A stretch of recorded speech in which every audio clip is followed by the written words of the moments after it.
Hello everybody, today we're going to be talking about the New York Times. That is a phrase that is not often spoken out loud, but the reason we're talking about the New York Times isn't because of their journalistic integrity or their ability to cover the news. Today we're talking about the New York Times because they are dishonest hacks. Of course, not a surprise to anybody, but it's always important to document when they're engaging in dishonest behavior. So here we have the archived version of this article and the current version of the article that has since announced a correction, but just a few hours prior, there was no notice of any sort of correction. Now, let's take a look at the archived version. Tulsi Gabbard lashes back at Hillary Clinton after claim of Russian influence.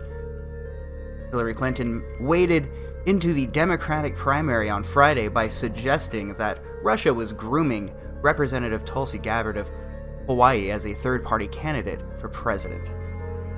Russia grooming Tulsi Gabbard. Now let's take a look at the current version of the article.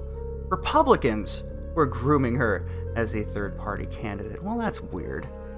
That's just weird. I wonder what they could have meant by this. Anybody opposing them or critical of them is a Russian bot. Oh man, I haven't heard that one before.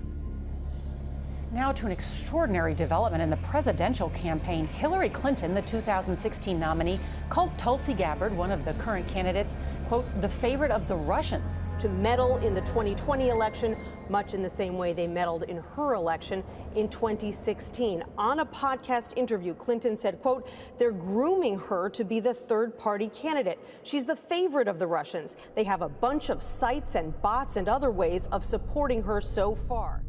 Hillary Clinton is labeling me as a foreign agent and a traitor, smearing and undermining my campaign, both directly herself and indirectly through her proxies, who've been doing this really since I announced my candidacy for president. The reason why she's doing this is because she knows that she can't control me.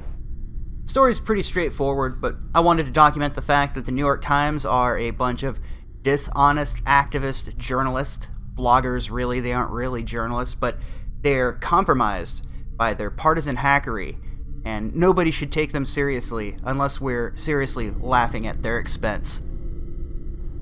It's okay to make mistakes. We all make them. However, in this particular case, the New York Times knew they made a mistake, and they were attempting to misinform people deliberately, and it was only after this news got out and went viral throughout social media that they added a correction. So don't buy their BS about being saviors of the news cycle and all of that. They're propagandists for hire. They always have been. The point is this. Here we have the New York Times, a massive influential publication, bending to the will of somebody that isn't even in a position of political power anymore. There is obviously some media manipulation going on here, and it's not as simple as condemning a single writer at the New York Times.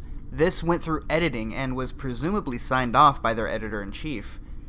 If I'm to call it how I see it, this is a thinly veiled attempt at historical revisionism, and they got caught trying to fix the part of the truth that didn't line up with the truth that they want the world to see.